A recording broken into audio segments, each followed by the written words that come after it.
Glad you could join us on. It is National Draft Day. I mean, let's be honest. We do have a national day to celebrate. I feel like this is a good one, and I feel like this will work for everybody because sometimes the food, and I might have changed it from what I've got on the sheet. No, I think I've got it on the sheet, but we have Dr. Liao coming on at 8. Dan is very excited about that. I'm excited about it too. He loves talking about food. This is kind of how the thing of the day started for Sports Intel. We started talking about barbecue, and then I had him on a day where it was like National Brisket Day or something, and then it kind of went from there. But today is National Picnic Day.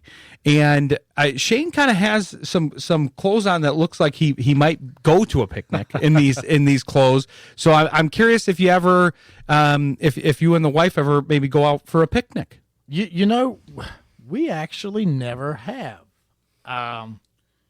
You know, I've probably only done picnics with my parents. You know, we took my mom on a picnic one time, and but I think we picked up like a bucket of KFC or something, and because that's what my mom was like craving it, so we got her a bucket of KFC. My dad, technically it was a picnic, but we just went for a really long walk one time, and I think we opened cans of Beanie Weenies. If you know what those are. I do. I think that was our picnic item for that.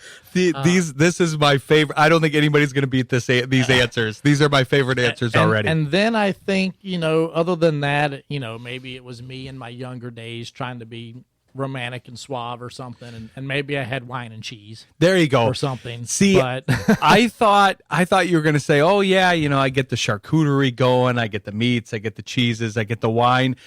But KFC and Beanie Weenies, really, that spoke to me. I like those answers. If you've never eaten Beanie Weenies out of the can with a plastic spoon, you've never lived life. And on a picnic is just such a great idea. I had a former colleague that, no joke, used to eat for lunch a cold can of beans. He would just pop the can open. He wouldn't warm up the beans. He wouldn't put them in a bowl or anything, and he would just eat them out of there with a plastic spoon. Wow, and I thought that was maybe the most depressing lunch I've ever seen. No, it sounds like he's living life. I mean, that is reminiscent of Beanie Weenies to a degree. Yeah, he just needed a weenie in there. He just had the beanies in there. Oh boy! But yeah, just beans for lunch just seemed like a very specific choice. Yeah, but yeah. So that's those are two good ideas though. I like those. Dan, what about you? Do you ever? You don't seem like a picnic guy, but maybe you'd surprise me and go out on a picnic. Well, I've eaten outdoors at parks. And, there you go. And outside, but I was going to mention. He said KFC. The number one thing I actually see on a picnic around here is a hot and ready pizza from Little Caesars. These are amazing choices. I've seen people on picnic blankets with a pizza box folded out. Just I guess they grab it on their way to the park or whatever. I mean, are you thinking picnic like? You take your loved one. Yep, you get a basket. Walk, you get the blanket. A little private spot by a stream, or you. Yes. Okay, so yeah, I mean, I don't know if you count those as picnics, but I don't think I've ever been like that. I mean, I'm not the picnic police or anything. Whatever, I like how you can make it whatever you want. You can bring the Beanie Weenies. You can bring KFC. You can bring a Little Caesars pizza. What it does make me think of, though, I go to a lot of concerts in the area, and a lot of them are outdoors, like at Meyer Gardens. Now we got the big amphitheater where people are going to be able to eat on the lawn. People do bring that kind of stuff. I've seen them bring pizzas and stuff, and that's kind of a picnic area. Some of them bring the containers of food that look a little bit, I don't know, fancier or what have you. But yeah, some of them just bring a pizza, and then they become the most popular ones at the venue because they have a pizza there. I think it becomes more about convenience at that point. Oh, yeah. Yeah, the KFC bucket of chicken I still think is my favorite. I like the idea of just taking a big bucket of chicken in the park. And yeah, it would be great. Yeah. And but no, so the other thing going on today, obviously, is the big day here for the NFL. We've got the NFL draft tonight. I figured we'd kind of leave this time frame open that Shayne's in studio. I've got a lot of questions for him regarding kind of the draft and team building and different things because Obviously, he's my go-to guy for anything that I'm curious about, and I've been curious about a lot of things during this cycle. Then during the draft, we're going to have Dr. Liao, who was a friend of mine back to the start of my Sports Intel show, and he's going to come on and talk about some of the medical concerns that could be going on with some of these players, and he's got a new outfit going. But yeah, I wanted to focus on some of the things going on in the draft because I'm trying to think of where to start. But one of the things that's going on in the draft right now, Dan was just talking about how there's a rumor that the Lions might trade up, and that's been a fairly popular rumor. But we obviously talked to a lot of the writers on these two shows, and we talked to a lot of beat writers from the Lions beat. We talked to a lot of national writers, more Lions beat writers, but there's been basically a very even split between two prospects or two sets of prospects. At the national level, everybody's talking about the Lions drafting this Caden Proctor out of Alabama. If you talk to the Lions beat, almost nobody on the beat has them getting anywhere near Caden Proctor for the draft. I don't need you to tell us whether or not that's going to happen because nobody can predict that. But the question that I have for you, Shayne, is this is the type of season that one of the kind of unwritten rules of this season is you want to throw people off the scent of what you actually want to do. Because if you're at 17 and you're the Lions and you have a team at 25 that wants a player to fall to them but thinks that you're going to take them at 17, they might try to leapfrog you and go to 16. And there's a lot of gamesmanship. And I know you coached primarily on the college level, but I'm sure you saw this to a degree. I'm curious what you think of kind of the gamesmanship that goes on at the organizational level, because this is interesting to me, given that my background is intelligence and information is power. So now, since there's so much information out there, it's like you need to add more. You can't take information away. It's hard to limit information. We had that conversation last week about the whole Rossini and Vrabel thing. So you need to add information that's maybe incorrect into the market. So I'm curious how much of that kind of goes on with leaking information that may not be exactly where you're going to go.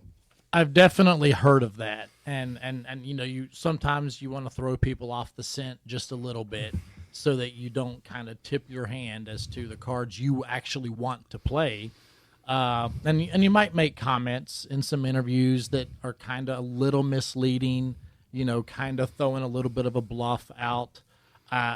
It's such a multi-level complexity that goes into even who you're going to pick, much less who you want to throw people off of.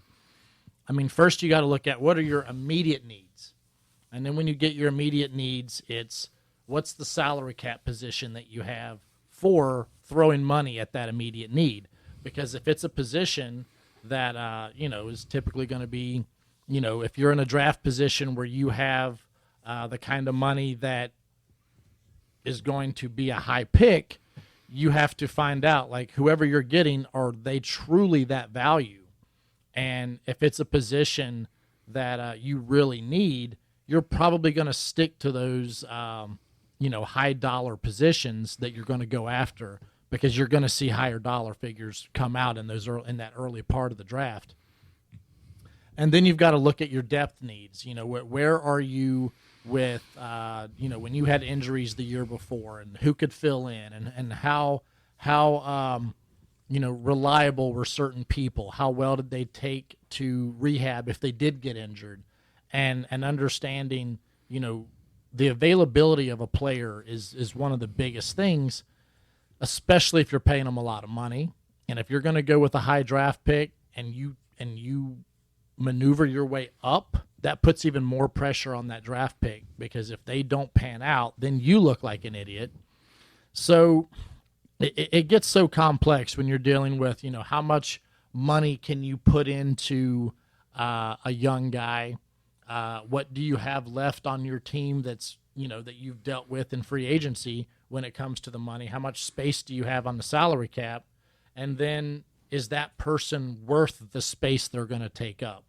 So all the research they're doing, the salary cap guys, the the psychology gurus that are trying to tell you if somebody is going to be a mental fit, the old school coaches that want to say that they know that somebody's hard-nosed and old school, and then, you know, all the gurus that are in the war room arguing with each other over, you know, who they like best, and is this person really who they need to go after, and, you know, you're going to have egos clashing across the board. You know, sometimes if you were to look in a room and you see the applause when everyone is clapping when they make their pick and the cameras are on, you might see a couple faces that are really just kind of putting on a show and they're not really happy about it. And then you see some guys that are happy because they feel like they won their position and they got what they wanted. And it creates a little bit of tension in the hallway where the coaches are to the front office, because sometimes it's a snag in the front office and the financial aspect that's keeping you from getting what you want, or it's an opinion of an owner that may not know as much as the coaches, or, you know, some teams, you know, don't have, you know, general managers. Some teams have guys that wear several hats as different roles, and it's just what they've always been accustomed to doing. So, you know, sometimes when they miss on a draft pick, the fans go crazy because they're like, if you only had this person and this person dedicated to this, we wouldn't have this problem. I mean, I saw the fans in Cincinnati do that every year because they felt like, you know, they didn't have the staff members that some teams have, and then they want to blame it on that. And it's like, no one really knows, because even when you have all the experts in the room trying to go after this one person, you hit and miss. And let's be honest, even the biggest gurus who make a lot of money to stand up in front of the camera on draft day that are not associated with the team, Mel Kiper, how often is he right?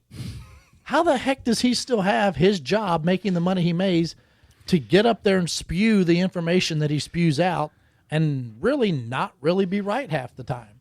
So it's interesting to look at, but it's just, there's so many more things than just some fan gets enamored with a certain player, and if they don't get that player, I mean, you look at the Jets fans every year, they could have literally picked, let's just say the year Michael Vick came out, okay? If the Jets were a number one pick team and they picked Michael Vick, their fans would probably still be upset about it. And I don't think anyone would have picked anyone but Michael Vick that year. And it just goes to show how sometimes there's a disconnect, but also, you know, people get attached and they think they know what they want, and then it just has to play out. You hit on a lot of good stuff there. We're due for our first break, so we'll probably come back and talk about a lot of that and unpack it, because there's such a vast difference between the information that an organization has, and then they fight over that vast amount of information, because you have the position coaches, you have the management, and then us fans have a very small percentage of that information, and it varies from like 1 to 10%. It is not a large part of the percentage of information that's out there. So I want to talk about all that, but that was great stuff. We'll come back with Shayne and talk more draft. Stick with us. You're listening to Shayne Graham's Extra Points on Jethro FM.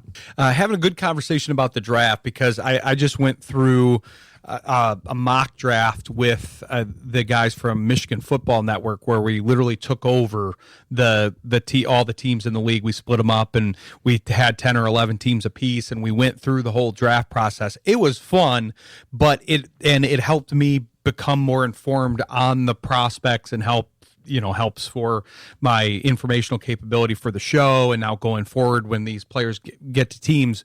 But it also makes me think, man, what the information that I'm working with when I'm doing one of these mock draft simulations compared to what they have at the NFL level is just such a vast difference. Because the main piece for me, I'm so built on kind of the content of character and personality and psyche. Those are the parts that I'm used to looking into in a person, especially with my background in intelligence.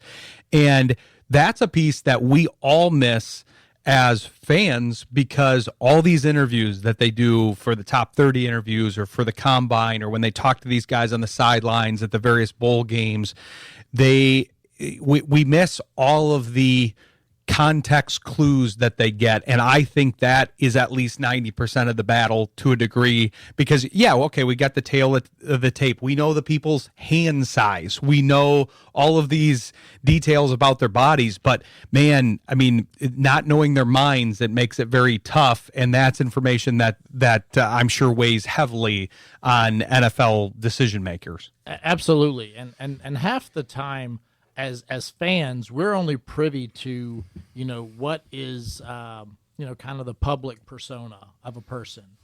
And one thing you can find out is teams don't just look at how someone is interviewed when they know they're on the clock being interviewed. How do they interact with strangers? How do they interact with old coaches? And they go back to their high school coaches. Was he coachable? How did he act as a leader? How was he as a person? And even the college coaches, because, even being in the college ranks, I've seen some really good players, throw little temper tantrums and kind of talk back to the coaches. But when they're being interviewed for, knowing it's for their future, they're going to put their best foot forward. It's almost like, you see some of these celebrities and some of these, and I hate to make this analogy, but I remember a girl I was friends with, said one time she wished that some man loved her the way that X person on this reality show loved their wife. And I was like, you realize that the camera's on him and he knows that he's being watched. So he's going to say exactly what he thinks everyone wants to hear. That man later became someone who treated her really poorly and did some really bad stuff. And it was just funny. But like a lot of these players, when the cameras are on, they're going to tell you exactly what they think everyone wants to hear. When they're being interviewed, they've been coached on how to give answers by their agents, by, their college coaches, whoever, like, hey, they're going to ask you this. This is the kind of answer you want to give. And so a lot of guys are going to know how to answer those. It's almost like SAT prep. A lot of guys are really studying up on how to do these interviews. But really, when you see the guy that when the camera's not on and he's, stopping to help homeless people and he doesn't care that he's not being showcased for it in a public display, or you hear that he treated the people in the equipment room really well and he was really nice to the maintenance people and treated everyone with respect. Those are the things that a lot of those coaches really want to find out. And they have investigative teams that are really doing all this information and asking everyone in the building questions. It's not just a matter of, well, he gave a great interview. Okay. A lot of us, we've all done interviews before. We're not going to give away our bad things in these interviews. We're going to put our best foot forward. So I think when you find those things out, and the way teams go about finding that information out, and then obviously, we've seen where people get stuff leaked, right before, where someone's trying to sabotage or whatever. It's almost like sometimes teams are just like, you know what? We don't care. We just want a guy that's really good, and we're going to go with it. And I think that's kind of always been like the knock on Oakland, is they just get guys that are just really good. They don't care what their personality is like or persona. But, in the long run, is who's going to help you win games, who can be a good leader, and who's going to actually add to the culture that you're trying to build there. And I think that's obviously the key word for Detroit. They've been very protective of their culture, and they're looking for those character guys, the guys that are doing things when nobody's looking, also with a little bit of an edge too. Detroit has kind of an interesting thing that they look for. It's not just those guys that are, well connected in the community and doing all those character things when nobody's watching, but also, they're a little bit edgy on the football field too, and have that dog kind of mentality that Detroit tends to be drawn to, and the Pistons are kind of branding themselves that way, but the Lions are that way as well with the whole grit thing. But it makes me think of, so this guy has actually now kind of come full circle in the NFL a little bit. Malik Willis, who was drafted by Tennessee, kind of bottomed out there, then went to Green Bay, reclaimed his career. Now he got a good contract to play for Miami. But I remember a video that was going viral before he got picked, where he was picking up trash on the sideline, and he was putting the cups in there so that the people on the sideline didn't have to do it. And they were like, well, look at this guy. And it's just interesting to see now how his career has progressed, because he's worked hard, and he had a lot of talent clearly when he came out, but he's worked hard, and you like to see some of those things. But I wanted to hit on the interview portion that you're talking about and the information seeking, because I've even seen that from the show perspective a little bit. When we went through the draft cycle last year, we interviewed a few folks that were headed into the draft, and it was apparent who kind of had a little more experience with what they needed to do in an interview and who was prepped. And then I'd ask them questions like, because I'm certainly not as plugged in as you are, Shayne, but I'm aware of the process. And I'll say like, oh, does your agent have you doing mock interviews? And it was like, it was clear who was going to say yes and who was going to say no, even from interviewing them for 5 minutes or so. But that's a key part of the combine and of the process now, that you need to know how to interview, which is tough at that age. And it's not always be buttoned up either. That's not always the right answer. But to your point, yeah, they've got, I don't know if they're private investigators or whatever you want to call them, but teams that are seeking out that information. And there's a lot of information out there to be had, especially now. There's a ton of information, and yeah, they do hire PIs.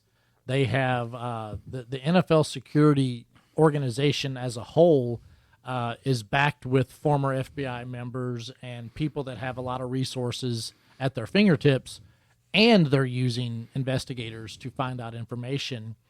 And anyone who's had an accusation, anyone who's had any brush up with the law, they're looking into like, hey, was it really what they said it was, or was there more to it? And those things are kind of easy to find because that information's usually around somewhere. But you've still got certain guys that that they want to find out, does this person really love football, or are they doing it because they feel like they have to, or it's their only avenue? They want guys who love football and feel like if they didn't make a ton of money doing this, would they still want to do it? And that's ultimately like the crown jewel of what they want. And you don't get that very often, because we've all kind of been, exposed to, if there's a route to get a lot of money, why wouldn't we want to do it? And I think it's very natural and human for that.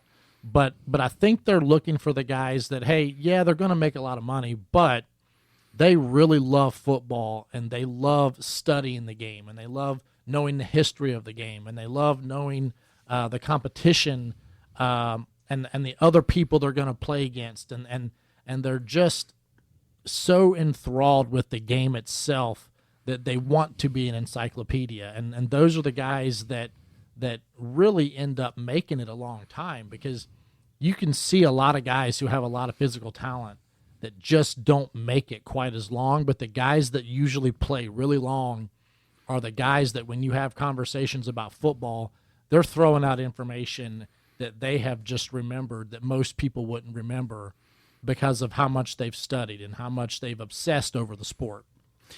That's a great point, especially nowadays, because the numbers are constantly changing. So that formula of, okay, if I can be a high pick and get kind of that first big contract afterwards, I'm pretty much set for life if I manage my money correctly. We're going to further our money discussion that we had of like the percentage that kind of comes out of it.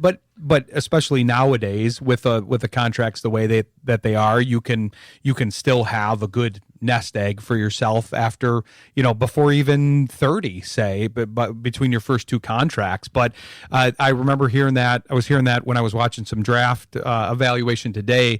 Kenyon Sadiq, who's going to be likely the first tight end off the board out of Oregon, I guess he's been wowing people in the interviews, because tight end is a good position for this. He's walking in the room and he's able to basically point out what everybody's doing, because he does a little blocking, he does a little pass catching, he's got to be plugged into the backfield and what the quarterback is doing. But yeah, you have to have a level of commitment to this game, because yeah, it is a game and it is a sport, but it's a brutal sport. It's a contact sport. We all know that, but it takes a toll on the body. So to invite that that you know that that's your future, you have to be into it, because the last thing you want from two perspectives is somebody that's not into it mentally, because one, that probably means they're not going to perform quite as well as you were saying, Shayne, but also that might not lead to good results physically on the football field, because they're taking more punishment or what have you, because their heart and mind,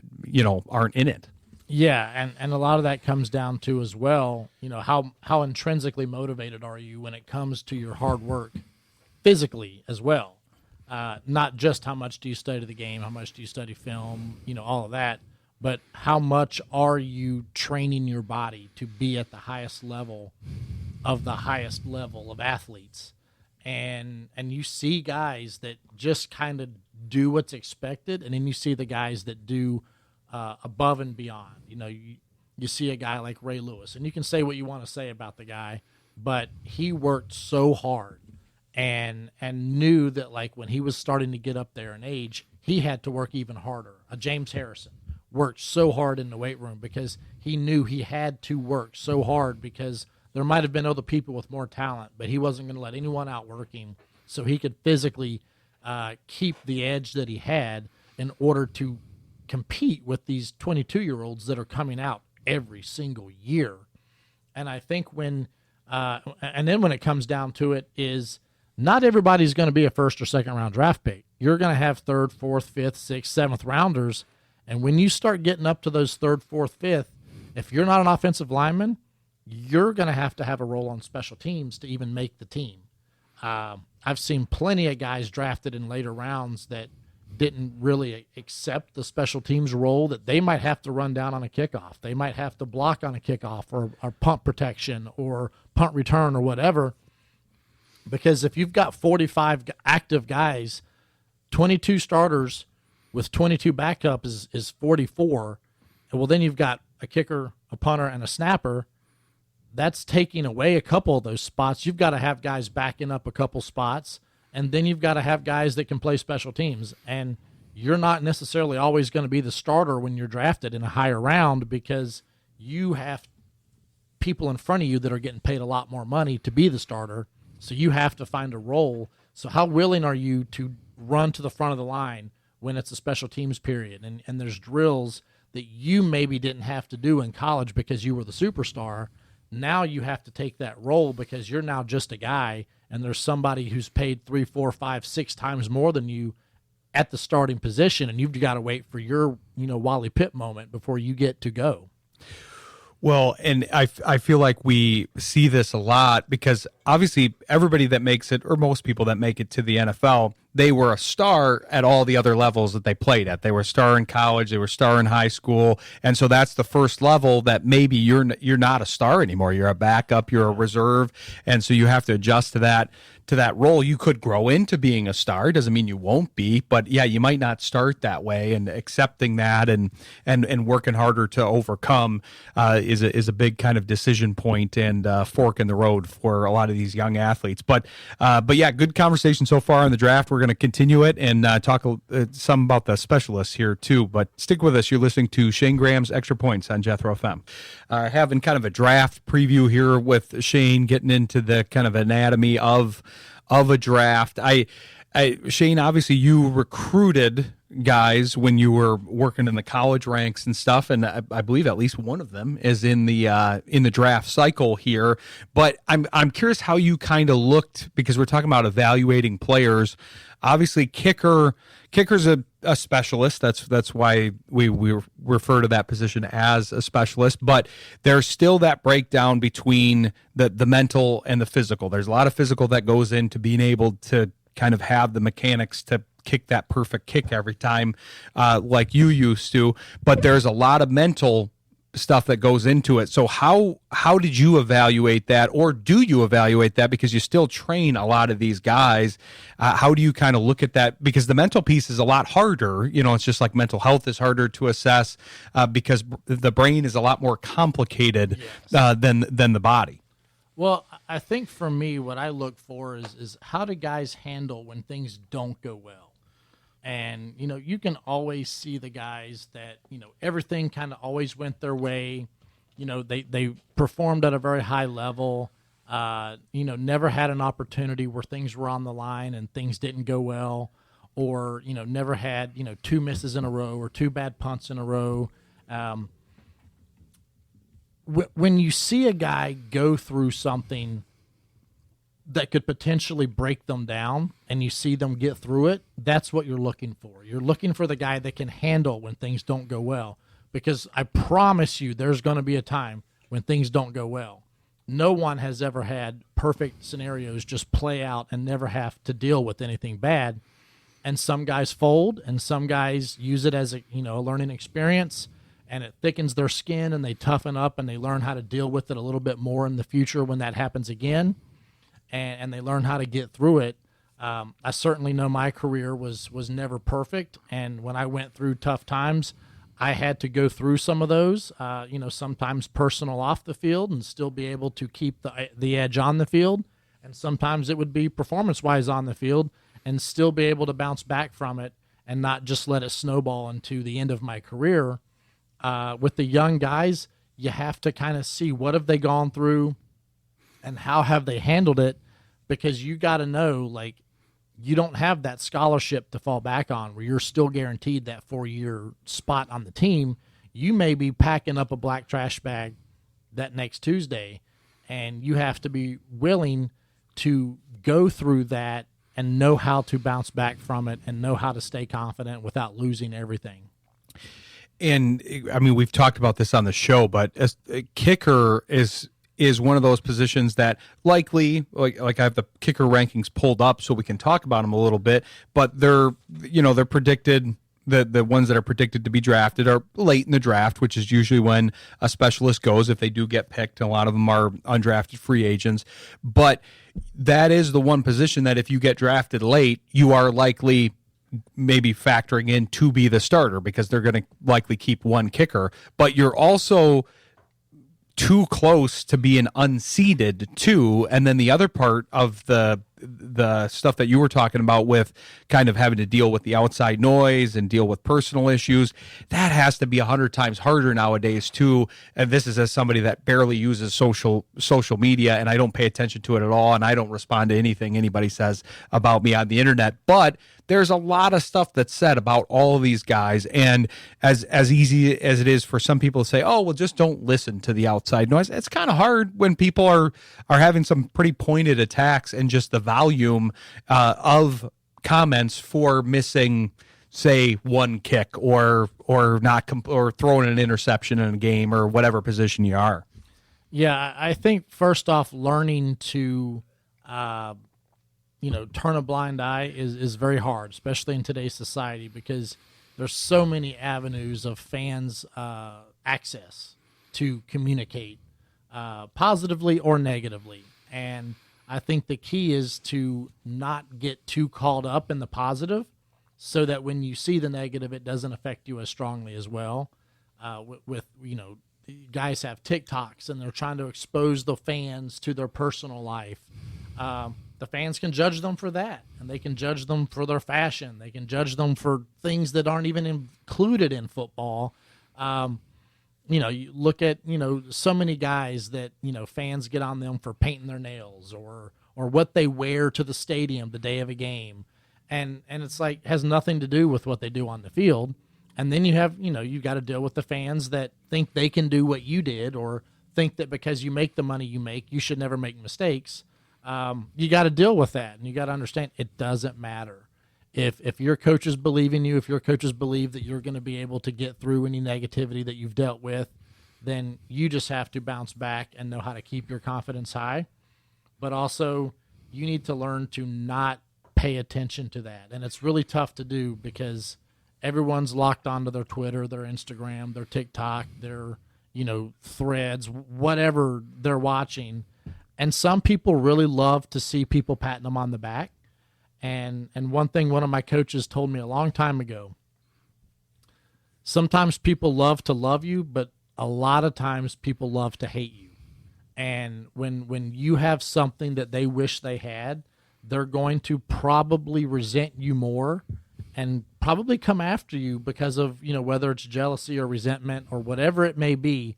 you have to deal with that and not take everything personal and not let it affect you. And that's just not easy to do. And some guys can figure it out, and some guys, become very active on social media because they're kind of told they have to, and some guys just don't really care. There's a lot of displacing and avoidance that goes on in the life of a fan, where they avoid some of the things that are going on in their own lives to then criticize somebody that is in the top 0.1% of their particular field. And that especially happens in sports. It happens with actors and musicians and other fields as well, comedians. But it definitely is a thing in sports, and you can tell when people are built that way and gravitate towards the worst thing. I'm putting that in quotes, as far as like, it's like the Detroit sports scene now. We don't have a lot to get mad about because all the teams are pretty good, but then we've got to talk about the Wings barely missing the playoffs, or we got to talk about this player underperforming, quote unquote. But yeah, I when you were talking about that, I was thinking about how these guys that'll say, well, oh yeah, I can hit a fastball in the major leagues, and they didn't get out of high school with their baseball career, or I can kick a 35-yard field goal. That's one of my favorite segments on College Game Day now, where McAfee has one of these kids kick a field goal with all the fans lined up next to him. You have to like that segment, because I've always thought it would be interesting to have kind of a regular, like me, a regular guy, try it next, try to say, do a kick next to somebody like you, because I'll look like a fool. I'll probably pull my hamstring, whatever, and barely make contact with the ball, and you'll be automatic. And I don't think we get that comparison, because we only see you in comparison to the other 30 specialists out there.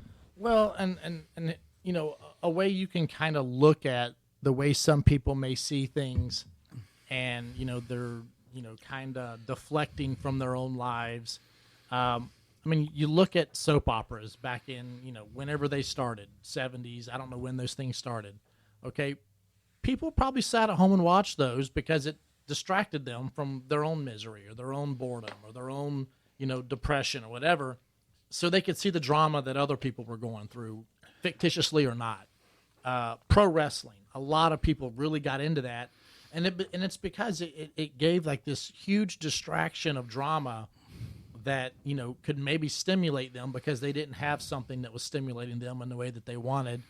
And even look at why some of these trashy reality shows are so popular, is that people want to see other people like train wrecks, like just see the crazy crap that people do. And they can say, well, I'd never do that, or I'd never, and they just are fixated on seeing people screwing up or making mistakes or acting stupid or being crazy or whatever it is. And as much as we all know, like, this isn't real life, we shouldn't be watching, people still watch it, and they get glued to it because it's an addictive thing that feeds our own dopamine hits, because we're not getting that same dopamine hit at home, so we're watching it what other people give them to us.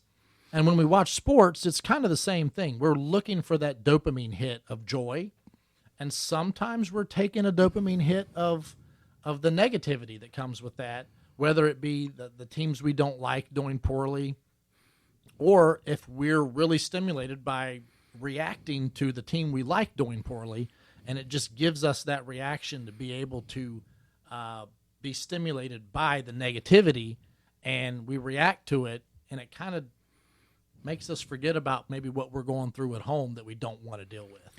Especially nowadays that our brains are kind of being retrained by the devices, by how we go through everyday life. That was a great summary, especially of the different things that have gotten popular. I've always said that pro wrestling is basically the soap opera for guys. Yes. It's not all guys. Some women like that, and some guys like soap operas.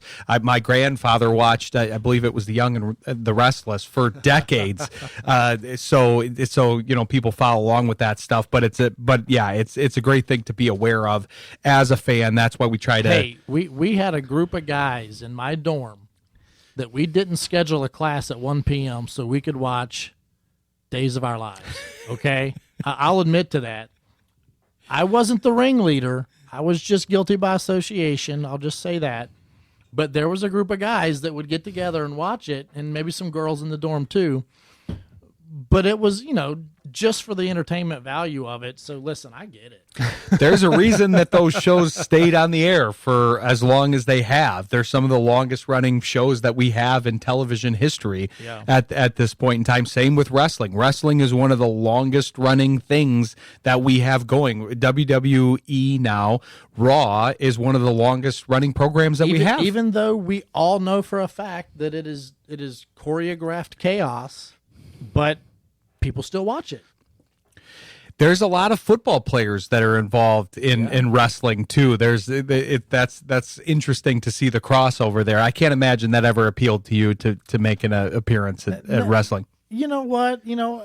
One time I got to be front row at a Monday Night Raw, and it was fun because they knew we were there, so they kind of wanted to interact with us a little bit. I had no desire to get into the ring, zero desire. So kudos to you, Pat McAfee, for what you do with that.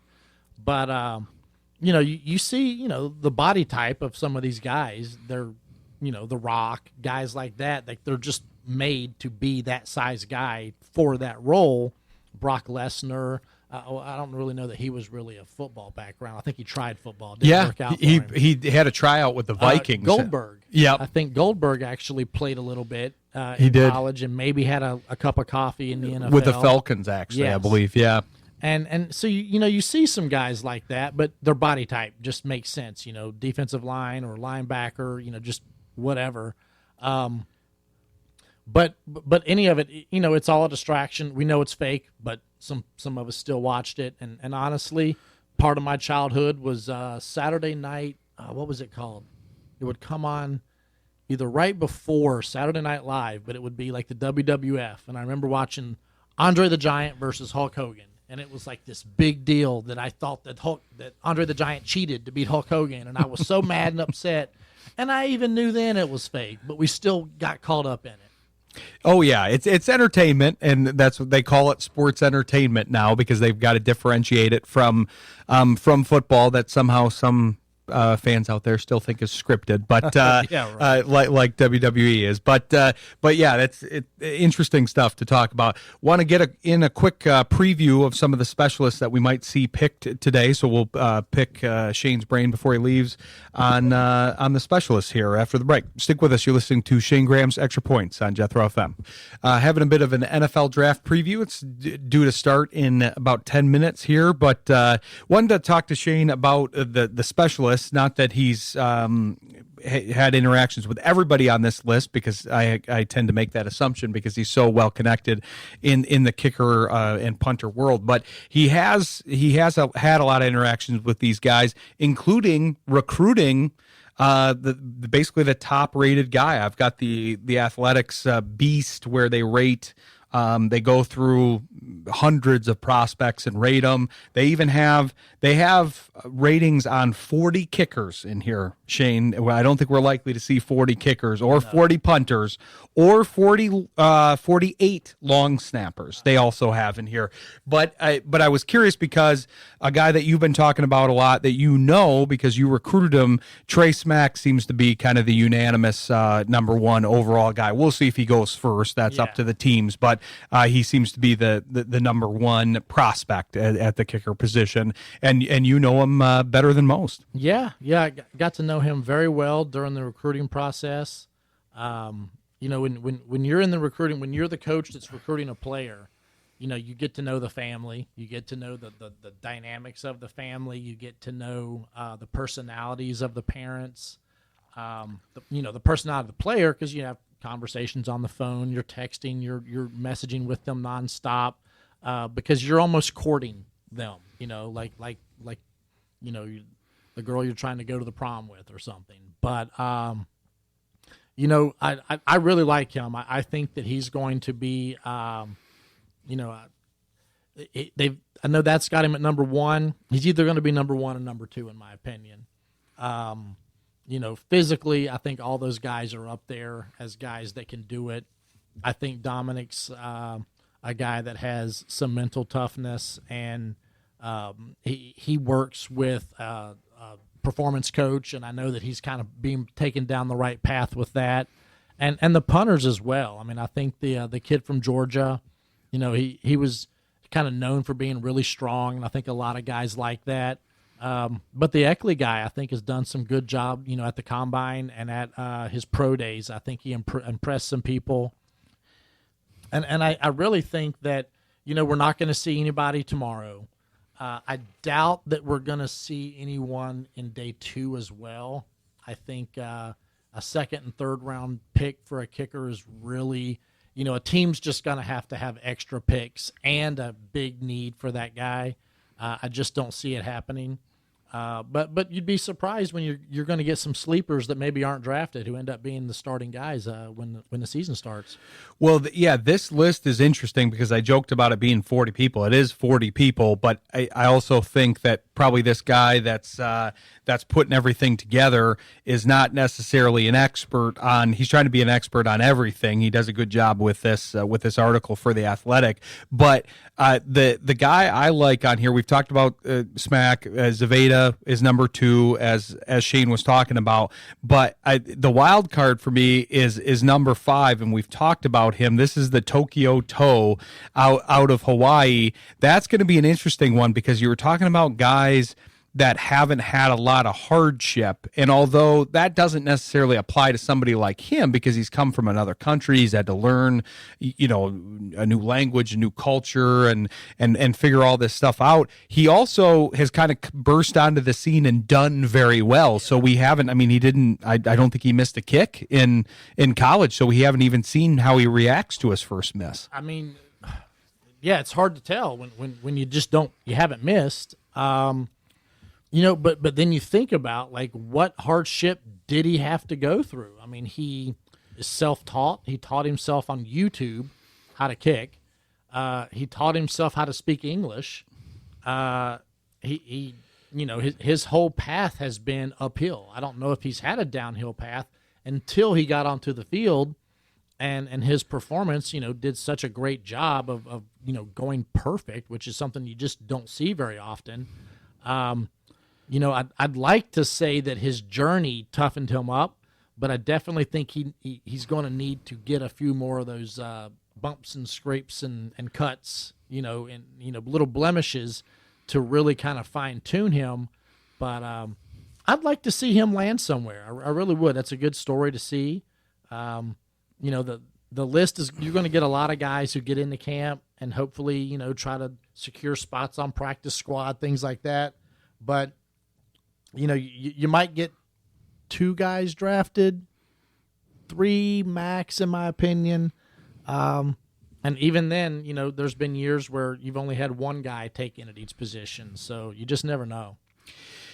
If I'm a team that's kind of unsure about my kicker, I feel like that's one of the guys that you would that you would want to go after for a lot of the reasons you listed, Shayne, because he's on the upswing as far as you got to think that there's potential there under the right tutelage, and the fact that he's been perfect so far, so you just have to kind of maybe smooth over some of those rough edges and train him a little bit. But there was another name that we recognized on here. I had to confirm that this was indeed this guy's son, because this is where I'm starting to feel a little bit old. This is like when I grew up watching Cecil Fielder, and now his grandchildren have been drafted. That made me feel kind of old. But now I'm seeing a lot of kids of guys that I remember very well because I was an adult when they played. And we've got Luke Akers out of Northwestern, the son of one of your colleagues here and friends. Yeah. So David Akers, an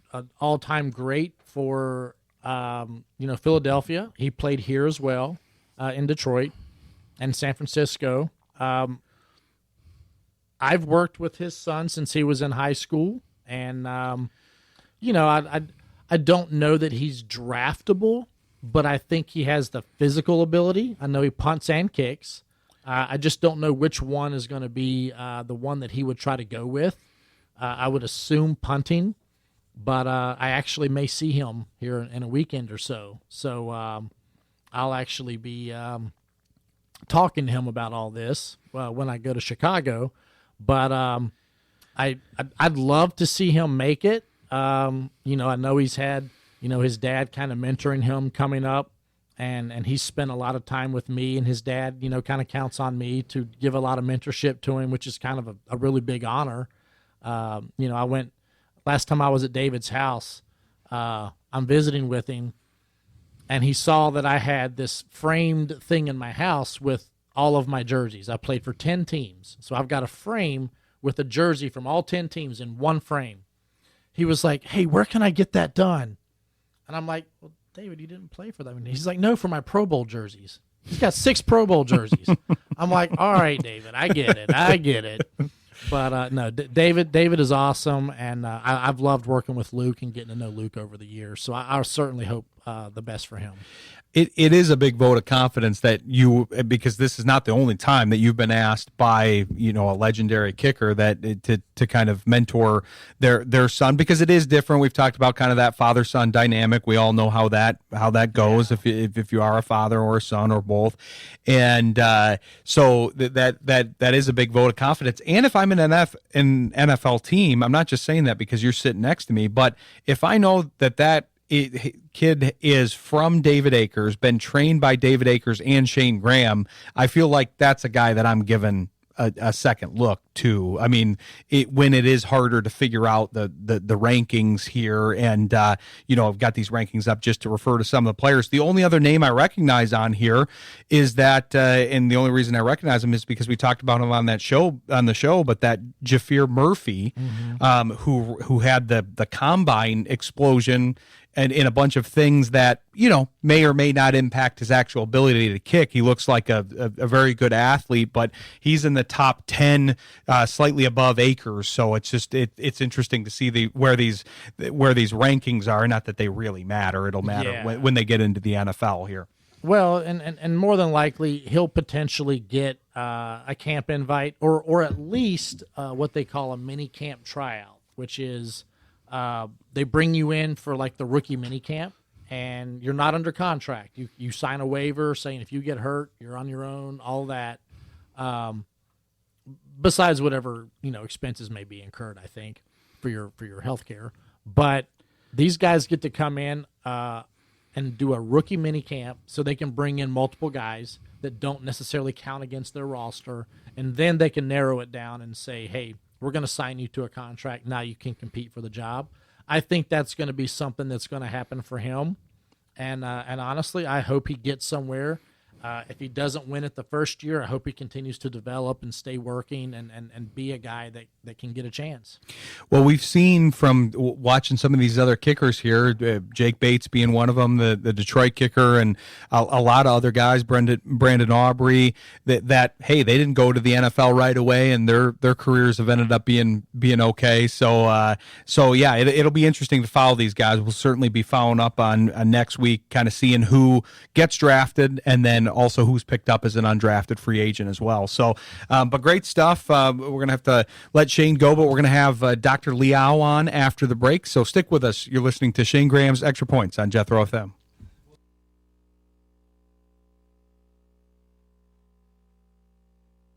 From the GarberiноRoofs.com studios in Granville. Country with a twist. Jethro FM. 1530 AM. WYGR Wyoming Grand Rapids. 94.9 FM Grand Rapids. 99.5 FM Lowell. And Jethro South. 980 AM WAKV Otsego Plainwell. 98.9 FM Otsego. And 105.1 FM Kalamazoo. Available worldwide at jethro.fm. I had to let Shayne go, but Dan and I are very excited because we have not had this friend of the show, of the station, on this particular show, but he's been on my show a bunch, probably our most frequent football guest. He had to take a bit of a hiatus, and he's been working on some things, clearly. I've been seeing a lot of his content out there, and it's great stuff. So we're happy to welcome back Dr. Liao.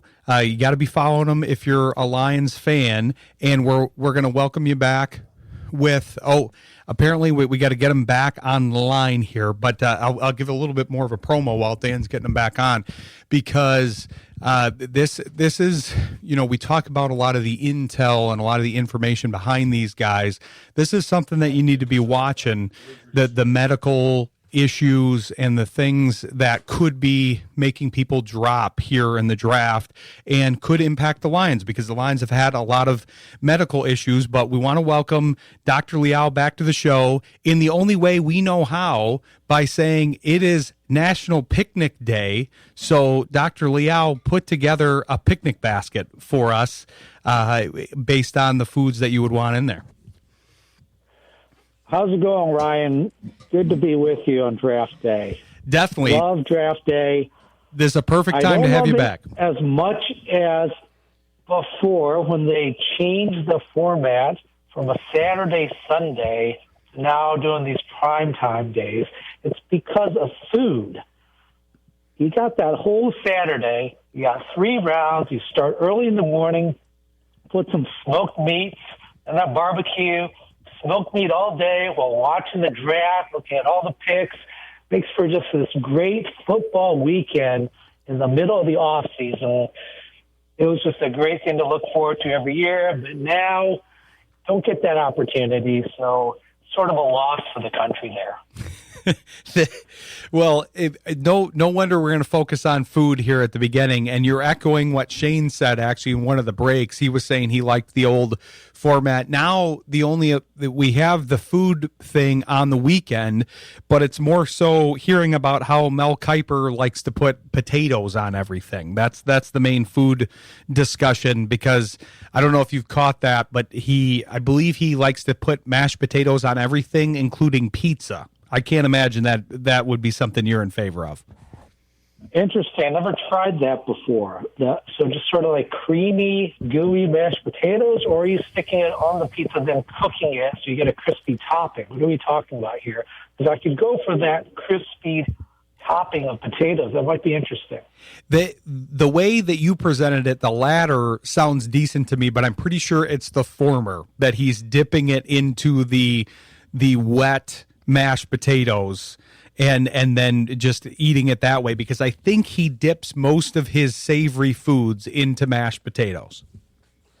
Okay, well, this is further confirmation that Mel Kiper may not actually be alive anymore. He's just this AI recreation that's just CGI'd onto our screens. Probably going to go on for 10, 20 years at this point.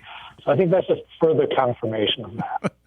Well, you would know better than me, but I wouldn't be surprised that the only thing that's changed a little bit is his hair that everybody talks about, but it hasn't changed much. But the mashed potatoes thing, they inevitably get that in on Saturday at some point, and it always surprises me. But do you care to put together a picnic basket for us, since it's National Picnic Day? What are you putting in there, food-wise? All right, picnic. So what are we allowed to take here? Are we allowed to take some hot foods, or is it just cold food only? I'm not a big travel picnic guy, so tell me what the rules are here. Well, I don't have a ton of parameters for you, because the first 2 answers were from Shayne and Dan, and Shayne picked KFC and a bucket of chicken. Yeah. And he picked beanie weenies out of a can, because those are the last 2 things that he can remember doing on a picnic. Dan was talking about seeing people taking to-go pizza, takeout pizza to a picnic. So I think the board's wide open for you. I wouldn't want to restrict you. Well, I'm on board with both of those. KFC, and throwing some of Mel Kiper's favorite foods, mashed potatoes in there, and some coleslaw. I'm good with that. You do run the risk of that fried chicken losing some of its crispiness when you're carrying it around in a bucket. But I love fried chicken, so I'm good with that one. Pizza's always a good choice. I don't know how exactly you put a pizza in a picnic basket. You got a round pizza, you got a square picnic basket, although if you go with the Detroit pizza, that might be a perfect fit. I got a little rectangular pizza there. Goes right in that basket just perfectly. So Detroit pizza in the picnic basket might be a really good idea as well.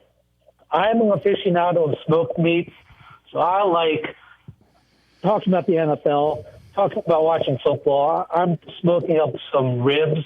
That's my number one draft choice as far as smoked meats. That's my number one pick. So I'd go with some smoked pork ribs and then just go with a lot of meat there. That's what I figured you would say. That's very on brand for what you've talked about on the show here so far, and I figured it would layer in a little different answer there. But we're not only happy to have you back because of the food takes. We're happy to have you back because of the medical information and the great information on football in general. And you've been busy. I've been following the Substack. And if people aren't, they should. We'll make sure to give all the links to it and the information on it. But one of the things that you instituted for this draft that I find interesting is you have a Lions positional need graph that factors in the medical affects the medical status of the current team. So I think that's a great concept because we tell people on the show all the time that there's so much information that you're not taking in when you're evaluating sports, and you may not want to, and that's your choice. But if you want to understand the game better, this is one way to do it, because understanding the situation of the team may hopefully help you avoid some of the situations that they've been in, especially for the Lions, because the last 2 years, part of the reason we had you on the show so much is not only because we like you and you have great coverage, but it's because we've had a lot of injuries to talk about. Yeah, tons of injuries in the past couple of years. We heard Brad Holmes talk about this offseason, and we've seen his words put into action during the offseason free agency, where he clearly has been focusing on younger, healthier players and moving out the older guys and the more injured guys. I expect that to continue into the draft, and I expect him to continue to pick younger guys with less injury concerns, less of an injury history. Now, you had talked about the positional needs for the Lions. If you look at the positional needs, if you factor in injuries, there are a couple that jump from what you wouldn't consider to be a concern to a major concern because of the injuries. So that's safety because of Kirby Joseph and Brian Branch, and then tight end because of Sam Laporta. Cornerback is also one that's got a high injury concern that jumps up the need.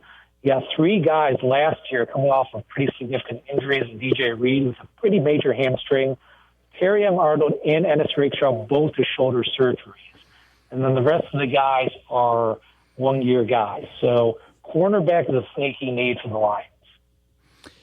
Yeah, I encourage people to check this out. Safety, I thought, was a great highlight because people have been talking about it a bit on the beat, but I don't think it's a position that's talked about enough. I don't necessarily anticipate, a first round, second round safety. We'll see what they end up doing, but I think you could see 1 or maybe even 2 in the draft process because of the situation that they have with Branch and Joseph and kind of being uncertain. They clearly are kind of stacking the deck even now without the draft by adding a lot of warm bodies. That was one of the positions that they really reinforced the most in the offseason was the defensive backfield. Yeah, they did add a lot of guys because there are major concerns there, not even just with Kirby, Joseph, and Brian Branch, but behind them, Thomas Harper had a couple concussions at the end of last year, knocked him out for weeks. If he has any further concussions early in 2026, that could put his career potentially in jeopardy. He could be out for multiple weeks. So there is a reliability concern with him. Dan Jackson, our 7th-round pick safety last year, he missed the entire year to a leg issue. We don't know anything about the leg. Maybe it was just stashing away for roster management purposes, but maybe it's a more significant leg injury. So we don't even know his health status.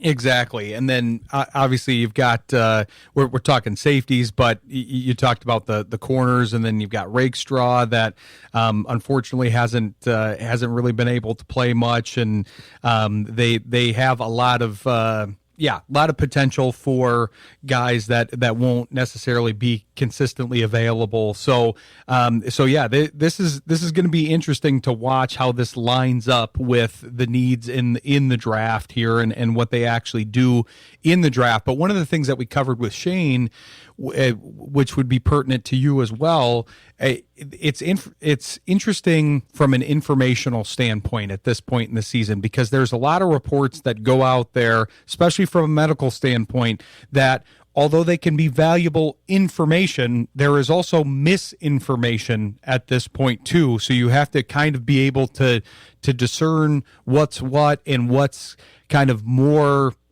effective, could be affecting the player more for their NFL career. That's where somebody like Dr. Liao comes in, because you can kind of figure out what these injuries are that us, layman people wouldn't be able to determine. But I'm curious what you've been able to see through the draft process so far with some of the guys. Obviously, we only have one guy, I think, off the clock. Fernando Mendoza from my alma mater went number one, as everybody presumed. But yeah, there's going to be a lot of guys that are going to fall and rise because of injury issues or not. You're absolutely right that when it comes to injuries, you have to be able to read between the lines. A lot of times the reports are somewhat vague, somewhat rumorish, but then you have other reports that are more detailed. Being able to read between the lines is what I do, as well as all fans do, to try to figure out exactly what's going on with players. So in this draft, we've had a couple of pretty specific details come out on a couple of very high picks, high prospects, and Jermod McCoy, as well as Francis Mauigoa. Two guys the Lions might be interested in. Francis Mauigoa, there was a specific report that he had a disc issue that was symptomatic last season. That's a very specific diagnosis. It makes it very credible that that's might be what's going on, and it's also something that could be very concerning. Jermod McCoy had a report coming out that he had bone plugs to repair cartilage in his knee. Prior to that report, it was just a bunch of vague things like delayed ACL recovery, don't know exactly what's going on, maybe a degenerative knee, which can mean a lot of things. But now that you hear a specific surgical detail like bone plugs, it extends a lot of credibility to the report and really gives you a good idea of what's going on with his health. Exactly. And we got to take a quick break, but I want to talk about the medical stuff, especially in terms of the Lions, because you had an interesting comment in one of your articles talking about, how we know the Lions go after a lot of people and try to find value, and sometimes you can find the value because they drop because of a medical issue, but that can be a bit of a catch-22, as you've talked about. So we'll come back with Dr. Liao and talk about more of the draft and the Lions' potential medical risks here. Stick with us. You're listening to Shayne Graham's Extra Points on Jethro FM. Coming back here with Dr. Jimmy Liao, a friend of the show and the station here, and talking about some of the medical stuff going on. But one of the things I wanted to highlight is you got a question from one of your readers talking about, hey, if this guy slips to the second round, or if this guy slips down the draft, maybe that's a place where the Lions would target him. This is a strategy that we've seen from the Lions, but it sounds like from the way that you're talking, this is one that they hopefully will stay away from maybe this season, because although some of the situations have worked out okay, I would say for the most part it hasn't exactly gone to plan. Well, let's look at this from a fan standpoint. Some fans, you're hoping for a top-rated player to fall to the Lions and then have the Lions pick them up. Now, that's where the catch-22 comes in, which is, as fans, we have minimal health information compared to what the teams have. The teams have a ton of information. They have all the imaging results. They have the operating room reports. They can talk to the doctors. They have their own doctors examine the patient or the player. They can put the player through workouts. So they know way, way more than any of us. So if a player is falling, that tells you that the NFL teams know something about that player that we don't. If a player like, say, Caleb Downs falls deep into the first round, a guy who many view as a top 5 talent, well, if he falls that deep, it lends credibility and makes it very likely that those medical concerns that were rumored were real, which means as a fan, you don't want that guy anymore because those medical concerns are major, which is causing him to fall. That's the catch-22 situation. If a top-rated player falls to your pick, you probably don't want him. It's a great point, and we were talking about this kind of informational gap that happens, because I think as fans, people that maybe assume they are more knowledgeable than they are, I think people also have to keep in mind how much information they have access to. We're getting these reports, and some of it is real information, some of it is misinformation, so there's that part of it. But there's also the idea that I was positing to Shayne that that maybe we have access to somewhere between 1 and 10%, maybe 10 might even be a little high, of the information that the teams actually get, because you're getting those medical evaluations, which is where some of your analysis comes in. There's also the idea that you're not getting any of these interviews and the investigations that Shayne talked about, going into these people's pasts and understanding their character and their mental fortitude and all of those things, their relational ability to their friends and family.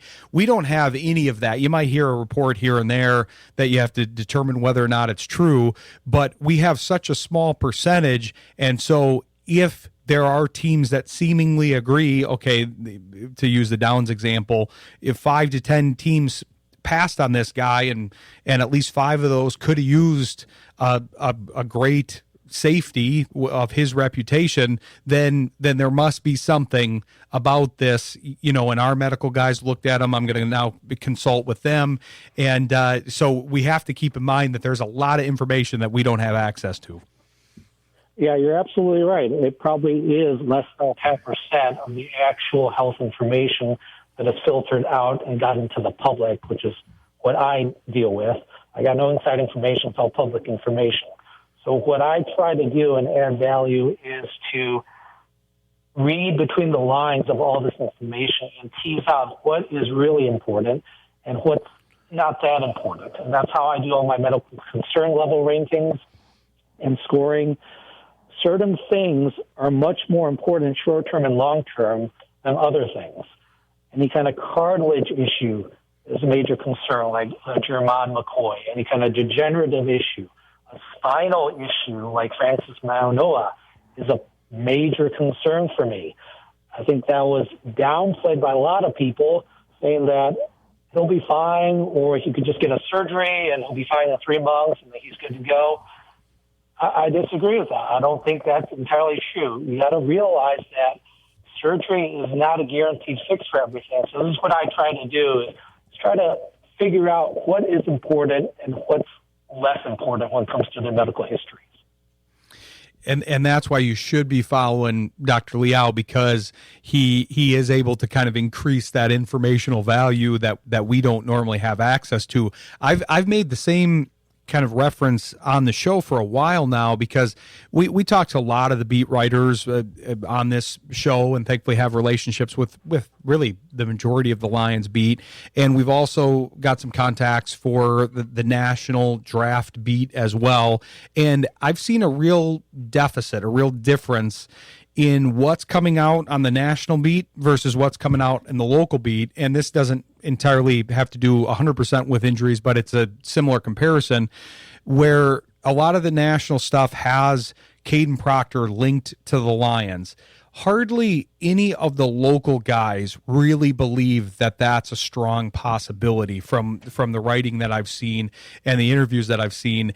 And that's just interesting to me, and it kind of outlines how you discern that information. To me, somebody that talks to a lot of these writers, I'm doing what Dr. Liao is doing, and I'm saying, okay, if it's on the national beat, then I'm not trusting it as much as these guys that are in the building every day. Just like Dr. Liao is able to compare these medical reports because he's got a medical degree, he can discern, and he knows how the Lions handle things and can kind of tie the two together. But this is why you want to be listening and following the local folks, because I don't know that I've ever seen this big of a difference between national, yeah, this is their guy, and if you look into Proctor's history and some of the things that are available, I don't think he reads like a Lions guy to me, whereas somebody like Blake Miller or some of the other prospects read a lot more like a Lions prospect. Yeah, you're right. Character, work ethic are huge, huge deals to the Lions organization. And the local guys or hardcore fans are going to have a much better understanding of that than, say, national guys. Although it's possible the national guys have different sources, I'm suspecting that they have pretty good relationships with agents. So maybe that's where they get a lot of their information from. So maybe it's legitimate, maybe it's not. I'm not inside that room. I don't have that kind of information, so it's hard for me to say. Yeah, and I've heard different theories on it because, you know, they, like you said, they're all different sources, so they could be getting the accurate reports and really have a window into the organization. But I do think that the Lions are kind of going about this. I'm curious if you've seen this, because it feels like they're going about this a little differently, and they're being even more secretive about who they're meeting with and all of that, because they want to keep everything very close to the vest. And so that they're extrapolating a report that they met with Proctor, which obviously, you know, they're doing their due diligence on a guy that they think could be at a position of value available at their pick. But it does seem like the information for an organization that traditionally is pretty tightly held is even tighter this year. I don't think they've liked the amount of information that's gotten out in previous years. Yeah, you're right. It's been very quiet this year, especially about the top 30 visits. We really only heard about maybe a handful of them, and none of them were really strong confirmations of them. One of the guys that was probably a top 30 visit was Caleb Banks, a guy who has pretty major concerns about with his foot. A lot of these visits are not necessarily to show interest in the player, but to do medical rechecks of guys with some significant medical concerns. So it would have been nice to know what kind of visits they had, to see how much interest they have and how much concern they had about injuries or character or other issues. But you're right, they've been very quiet about it this season. Definitely. And I think the main guy, Downs, is an interesting player, but Maui Noa is a guy that, you know, is kind of in the mix for them, but a lot of people didn't think that he would get to 17, a lot of the draft experts. So it'll be interesting to see if what Dr. Liao is saying comes true, if he's on the board, and then what they end up doing with that information. But the other piece that I wanted to talk about with you, because when you're ranking these players, you're factoring in the age, which makes sense to me, but I'm curious kind of how you factor that in and how you see that, because the NIL and transfer portal stuff has changed a lot. But I mean, I feel like we're seeing a lot older players coming out, and that's got to make it a little harder to assess both potential on just kind of on the field and how much they can improve at that age, but also potential for medical risk. Yeah, Eric DaCosta, the Ravens GM, mentioned that there's an increasing percentage of older players in the draft because of, as you mentioned, NIL, COVID, et cetera. He said there were 18% of guys that were advanced age in this current draft. For me, age is a major, major medical factor for many, many reasons. I've gone into a lot in my writing on my Substack. And Brad Holmes mentioned that it is definitely a factor as well. So with age, you got all the various issues: injury residuals, injury accumulation, wear and tear on cartilage, as well as getting closer to falling off the cliff, falling out of your prime. And then you have the whole second contract issue. There are many, many, many reasons why age is a major consideration and is a big deal in my medical concern levels.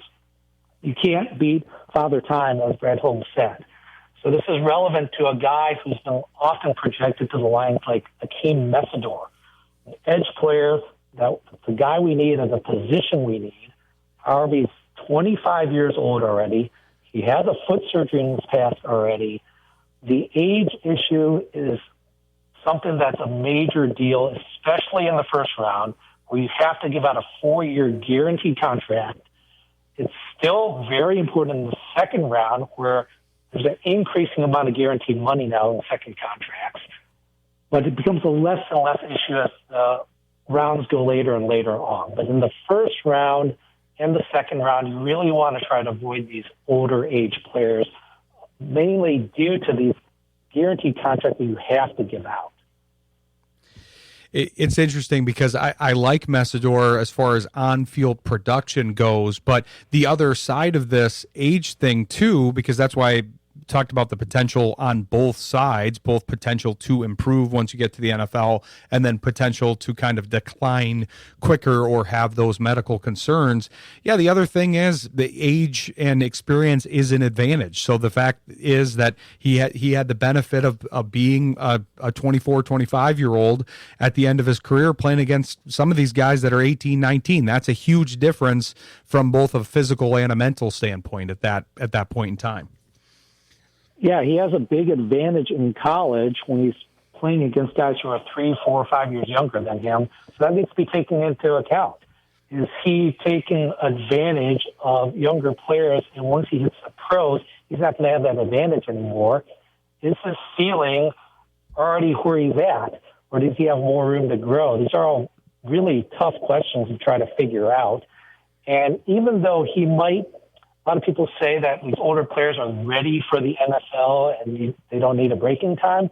I disagree with that a little bit because there's still the whole mental aspect of joining the NFL. You get a longer season, you have to move to a new situation, you have to get accustomed to everything. I still think there is a transition period. If you take a 25-year-old guy, if he still needs that 1-year transition period, he's 26 by the time he's really ready for the NFL. It's really getting up there in age for a rookie. And then to forecast it a little bit, then you're trying to re-sign a guy to their second contract if you did give him that longer contract because you drafted him early, who's almost 30 at that point, and I think it's going to throw off the numbers. I think we kind of saw that to a degree. It's not the same situation because it wasn't because of the draft, but Al-Qadim Muhammad was kind of in this category for me because I think a lot of people, not you, Dr. Liao, but a lot of people didn't really realize his age because he had burst on the scene kind of late, but didn't realize, oh, wait, this is a guy that's already in his 30s, so it's not really a potential play. He is what he is, and more, he's going to probably go downhill. That would be the same thing for a Mesidor or a guy that's 25, 26 coming out during his first year and almost 30 by the time you have to re-sign him. You're absolutely right. You want the player you draft in that first or second round to have a very high ceiling. Part of that high ceiling is a longevity of career. You want to draft that guy with the ideal hope that he's a 10-year player for you. If he's 25 already, he is not going to be a 10-year player for you, most likely. He's going to be a 5-year player, maybe, at best, in his prime. And some people say that, okay, you're drafting him, get 5 good years out of him. That's good. That's all. That's fine. Well, here's my counterpoint to that. First of all, you're not guaranteed 5 good years out of him. Towards the later end of his rookie deal, he's already 28, late 20s or so. He could fall off the cliff at any time. You've seen that with a lot of Lions players. Wear and tear, things can change in 1 year. Players can fall off a cliff. So you don't know when that's going to happen. The older he is, the more likely that's going to happen. And then the other thing is, if that player is a star and he wants that second contract and you're Brad Holmes, you don't want to give him that big 3 or 4 year extension like you just gave to Aiden Hutchinson, a 4-year, $150 million deal because he's older. Well, then a player does have a right to do a holdout or a hold in. Now you got these uncomfortable, negative vibes going on in the organization with a guy, say Akeem Mesidor, maybe played absolutely great in his first 3 years. Now you don't want to give him a big extension. Now, if he's unhappy, bad vibes, it's just an ugly situation that I'm sure Brad Holmes would like to avoid, and I agree with him. I would not want that kind of situation. I'd rather take a chance on a younger player with the hopes of the higher ceiling. Exactly. You got more upside and then years to play into. But great stuff. We appreciate you rejoining the show. We'll definitely plan on having you back. But I want to make sure to plug all the good things you have going because you have some kind of new outlets here. Yeah, you can find me on the internet, JimmyLiaoMD.com. Last name is Liao. And on X at JimmyLiaoMD. be sure to look out for him. He's got a great Substack as well, and there's a lot of good information there. You want to be following him, especially if you're a Lions fan. But we really appreciate you joining the show, and we'll look forward to having you back on, Doc. Thanks, Ryan. Enjoy the draft. All right, you too. Talk to you later. Thanks to Dr. Liao. We appreciate him joining the show, and we have not talked to Dan at all really today, and that's been sad for me. So we got to go back in studio here with Dan.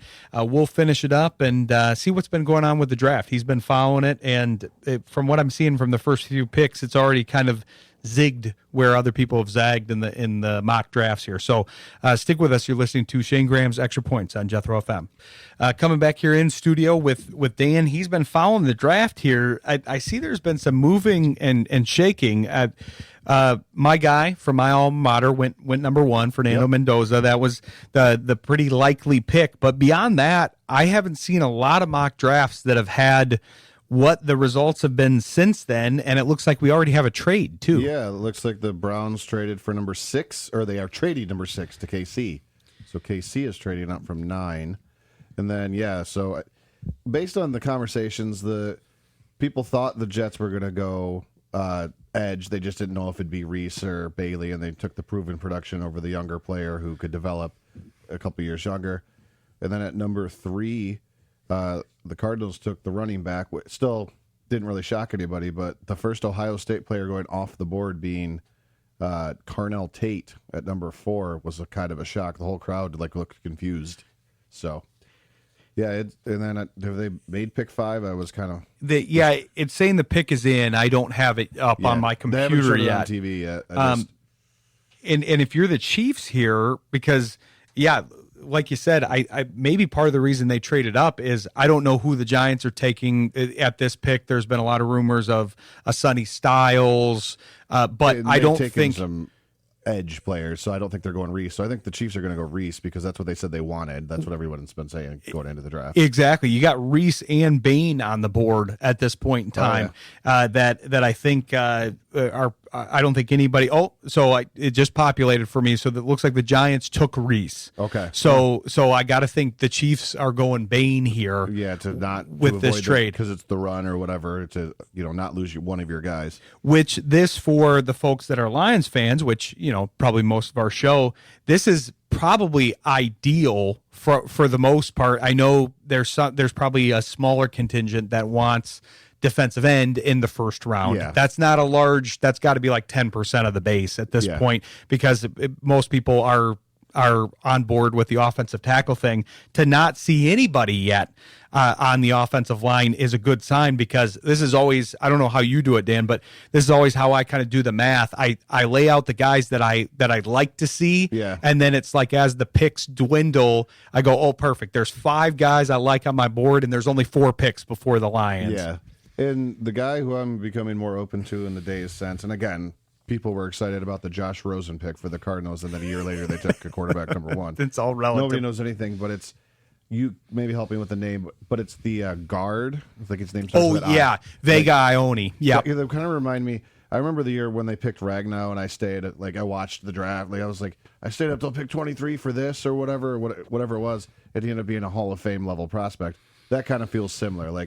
Unheralded, everyone's talking about, all the flashy players, but if you could draft the best guard prospect in a draft and he turns out to be the best guard, that locked out a spot for 10 years and, just really take care of. And the offensive line is how this run started, so it'd be nice to get back to the basics. I agree, and he would be on my list higher than some of the tackle prospects that maybe some of the fan base is interested in. Your conversations with the local beat writers have scared me about Caden Proctor.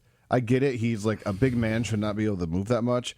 But those guys who can never stay in shape, I mean, in baseball, it eventually gets you way too early, because it was always kind of Miggy's thing. Not that Miggy was ever going to age gracefully, but if it's tough for you to come in the best shape of your life every year when you get paid or have this much on the line, it kind of scares me. Oh, definitely. And the Proctor thing, I'm going to probably get the reputation for not liking him, or I have nothing personal against this guy. I hope he does well in the pros and all of that.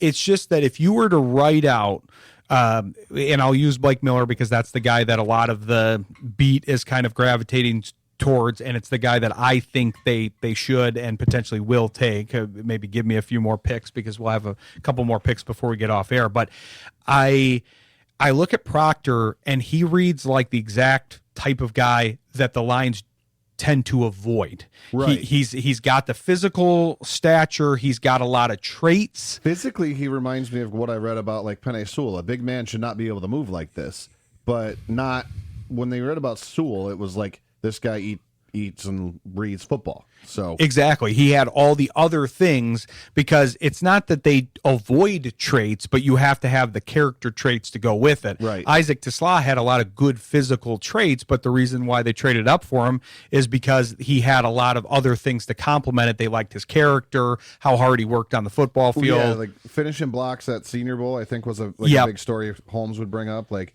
the guy who was like, when people he doesn't think people are watching. That's what I was watching, and that he showed up exactly how I wanted him to show up. Which is exactly what we were talking about with Shayne earlier about character, how it's kind of what you do when nobody's watching. Right. That might be that you might think, oh, yeah, the eyes are off me on this play, and you see some guys take some time off. He wasn't doing that, but it's similar with this. So one of the things that the Lions clearly have a lot of trends in the way they go about things. They clearly like a lot of Iowa players. They like the Iowa program as a whole. You got Laporta, you got Campbell, you got a lot of guys that have been tied to them, Hawkinson before that, and it's largely been the same regime, same program for a long time that they've acquired a lot of Iowa players. This is a guy that didn't work well at Iowa and had to transfer away from Iowa to get to Alabama. Oh, wow. That's going to be a negative for the Lions. And talking about the athleticism, he's got a lot of athletic traits, but I've also heard some negativity about his ability to pull and kind of have that quickness, which if the Lions value one thing athletically from their linemen, it's the ability to pull. Oh, yeah. So you've got all those things. That's why I say I've got to preface it again and say, hey, I've got nothing personal against this guy. But you read his profile, and then you read, say, Blake Miller's 54 games started, wrestling background, all of the character quotes that you can get. He's got all the experience. He's still graded pretty well athletically. I think he was the number 3 relative athletic score at the combine for tackle. So it's just interesting, because this is the most interesting thing to me in the draft from a Lions perspective, is what's going to happen, especially now as these tackles are slipping. They might have access to a few of them at 17, including Proctor, including Miller, including maybe Maui Noah, who might slip because of the medical issues that Dr. Liao was referring to. Based off history, you can almost guess that the Lions will pick who's not best available on Mel's list here. Like, you know what I mean? Like, he's gonna, how do you pick this guy when you see blah blah blah available? It's like, well, Lions have a different way of going about it. Exactly. And I would encourage people to look at the grit index. We've referred to it on the show. It's available on Pride of Detroit. Eric Schlitt kind of manages that, but it takes a formula and kind of applies some of the character things that the Lions may consider and then adds them to the existing profile. So I think then you can kind of see what the Lions would do. This is interesting, though, Dan. So this is a guy that I thought the Chiefs would be interested in, but I'm surprised they traded up for him. It wasn't the edge as we maybe suspected. It was Mansour Delane, who was regarded as the top corner in the draft, but I'm surprised they traded up for him, because if I'm them, I don't necessarily think he's not going to be there at 9. Did the Chiefs trade a corner this year? Were they the one they did? Trent McDuffie. That's right. So their top corner. So they traded him for a first-round pick to take him with a. I don't understand that. I guess it's the money. He's cheaper, and they can only spend so many on the flashy positions with an already expensive roster with. The one of the best defensive tackles, best quarterback, long time best tight end, but just it's strange to me how these things work. But I guess a lot of it comes back to money. That is high at number 6. I feel like for corner, and this is a lot lower than I anticipated Ruben Bain going. I know he had the report, and I don't know if that's affecting is it the one things. That Holmes said he's aware of. Like yes, okay, yeah, he's from Miami. Yeah. Okay. Yeah, he was, to me, the best pure edge in this draft, because Bailey, I know a lot of people like his production, but the size wise and some other things, I just didn't necessarily lean towards him. Reese is more of a movable piece that is kind of more maybe a Micah Parsons build than a pure edge. So that could be splitting hairs, but then you got Bain after that. I guess, I mean, if you viewed two of the guys who've already gone at surprise picks, they were all expected to go in the first 16, right? I thought this guy was the cornerback they just took was supposed to go in like the top 15. Oh yeah, but not here. Yeah, he was exactly. Supposed to be a 10 to 15 guy. Yeah, I think he was still kind of in the fringe of the top 10 in most of the projections, 8 to 12 or so. But if I'm the Chiefs, I'm kind of surprised that you feel the need to move up to get all him. the stuff we don't know. Exactly, they know something. Exactly, they don't do that in trade. It looks like they traded a third and a fifth to move up 3 spots, or 2 spots. But I assume the one that they're moving above, you could really make the argument for both of them. The Commanders and Saints are kind of wild cards here. The Commanders are a team that has a lot of talent and just kind of underperformed because of the injuries last year. But corner and the defensive backfield as a whole is a huge need. I'm almost more excited that there is no other quarterback who's really in consideration, because, I mean, it was fun to see 5 go in the first round and all that stuff, like when they were all positioning and jockeying for it, but I have no idea what's about to happen, so it's pretty fun to watch. Exactly. This is fun to follow along live, too. We'll talk about it a little bit more, and we'll close the show up after the break. Stick with us. You're listening to Shayne Graham's Extra Points on Jethro FM. Before we get to the rest of the coverage here, wanted to thank Encore Business Group and the rest of our sponsors, Eric Hall Aesthetic and General Dentistry, Williams Chiropractic, Elite Winning Solutions, and Sal's Complete Home Painting and Handyman Services. I want to thank Dr. Liao for coming on. Dan and I were both excited about that, and Shayne had a lot of great stuff in the first hour. But I'm glad we kind of cleared the table to be able to watch the draft, because as you were saying, Dan, this is an interesting draft so far. This is probably as plugged in as I've been, because I did that mock draft with the Michigan Football Network guys, so I know it in more depth than I ever have. But even knowing that, because I may be closer to the 10% than the 1%, it's still a small percentage, even talking to all these beat writers and things. But yeah, another kind of surprise pick. We had this is a guy that I thought would maybe go a little higher, but now Sonny Styles went to Washington. That's a good player there. Yes, and I mean, they can only be happy with that. It's like, even if they didn't have a scheme fit or whatever, I think you find, for a talent like that, it probably is a scheme fit. I just don't know that much about it.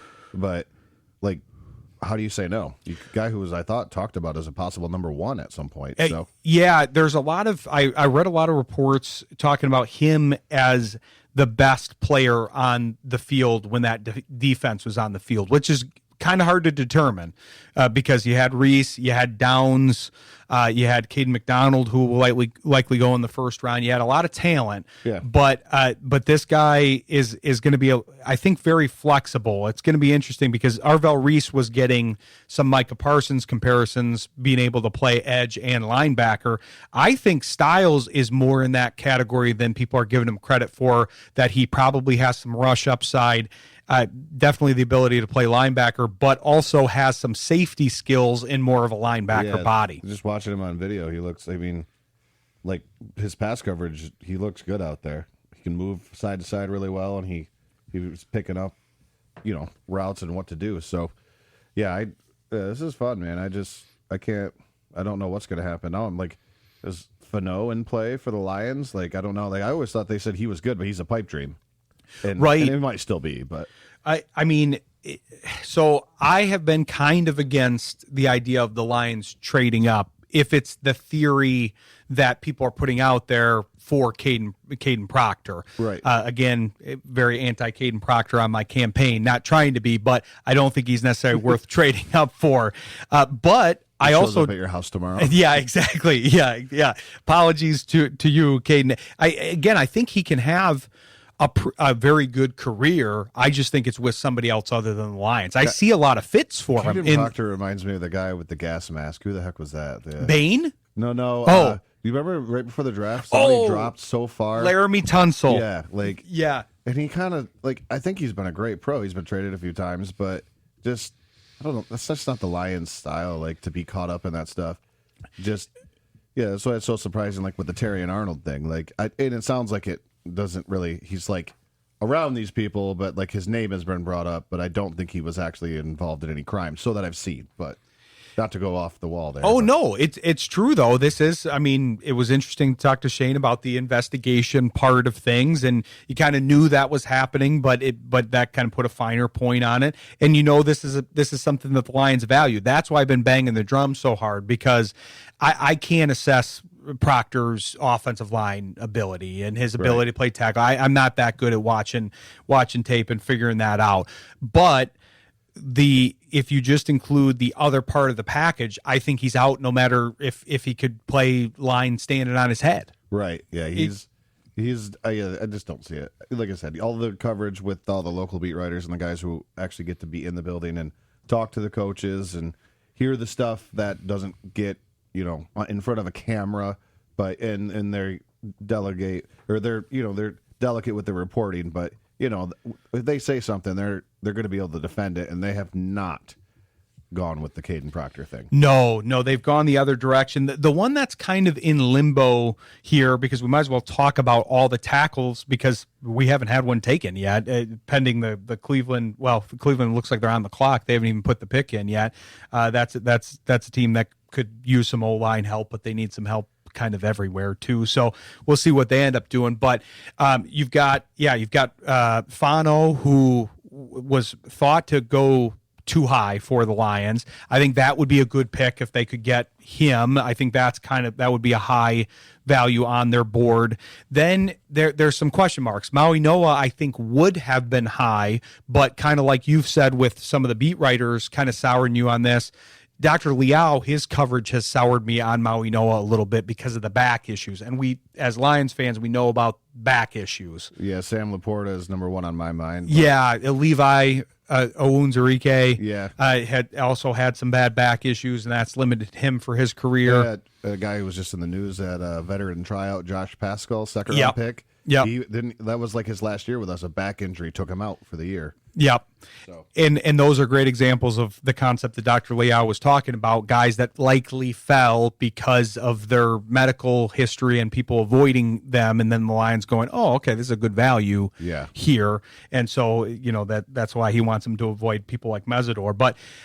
But yeah, you've got Fano on the board. You've got his line mate, Lomu, who is regarded a little bit later in the first round, but I could see that being a fit because he's got positional flexibility too. I would have him a little bit lower. The other one that we haven't really talked about is Monroe Freeling. Yeah. He's an interesting case to me because I think they'll be able to get a good amount of intel on him, especially because Ratledge is coming from the Georgia system. Yeah. So that he'll know him, he'll know of him, he'll be able to have the straight lines of the coaches and all of that. And it seems like the Lions do put a little bit into the stock, like you said, Iowa. I mean, 20 years or plus, Ferentz's ran that program. No real big scandals. Usually a guy's around for a long time. Something ends up happening that helps him leave or what have you. And then, but we love Alabama guys. Yep. When Saban was there. Georgia kind of is the new Alabama.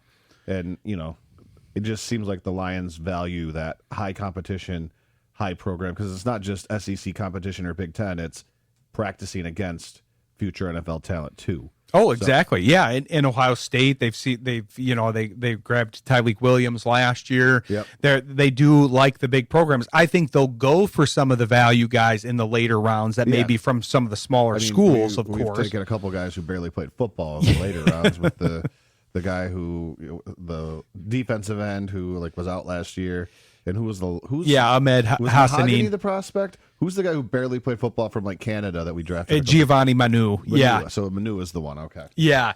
And that's still a name that's kind of ingrained in people.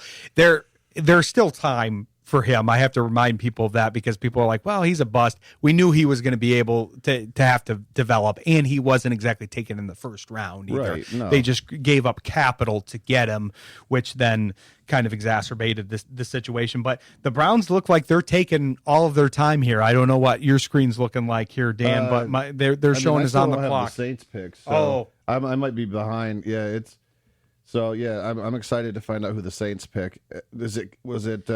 I don't see that one yet either. It's just got them as the pick being in. Yeah, it says the pick is in and it's been, but they've got to get their commercials in too, so that's part of the delay. Exactly. And I have to wonder. I mean, this is later than I thought Bain was going to go. So we've still got Bain on the board. Oh, it's Jordan Tyson. It just populated for me. Jordan Tyson. Okay, I was kind of wondering if it was him or the safety. And now I wonder, like, why is this safety falling? I thought he was supposed to be top 6. Well, so Dr. Liao talked about him in the interview and talked about him having a sneaky medical concern. We could be seeing exactly what he was talking about here. I probably was too locked into the draft. I'm sorry, Dr. Jimmy. Well, you were researching that for us, which is good. But no, we're seeing that play out in real time, possibly with Maui Noa as well, who you referred to. But we appreciate you joining us. Enjoy the rest of the draft. We'll see what the Lions do. We'll be covering it extensively here on the show, and be sure to tune into the rest of the lineup here. The Sports Project 10 to 12 on Saturday and 7 to 9 next Wednesday.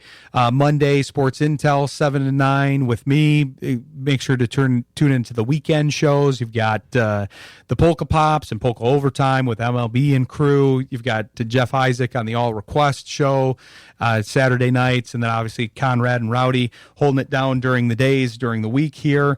And until then, be sure to tune in to us next week here, and we'll cover all the things that happened in the draft, and we'll have a lot to cover here. So thanks for kicking it with us, and have a great night. This episode is brought to you by Encore Business Group, Eric Cole Aesthetic and General Dentistry, Williams Chiropractic, Elite Winning Solutions, and Sal's Complete Home Painting and Handyman Services. Shayne Graham's Extra Points with Ron Walsh airs live Thursdays, 7 to 9 p.m. Eastern on Jethro.fm.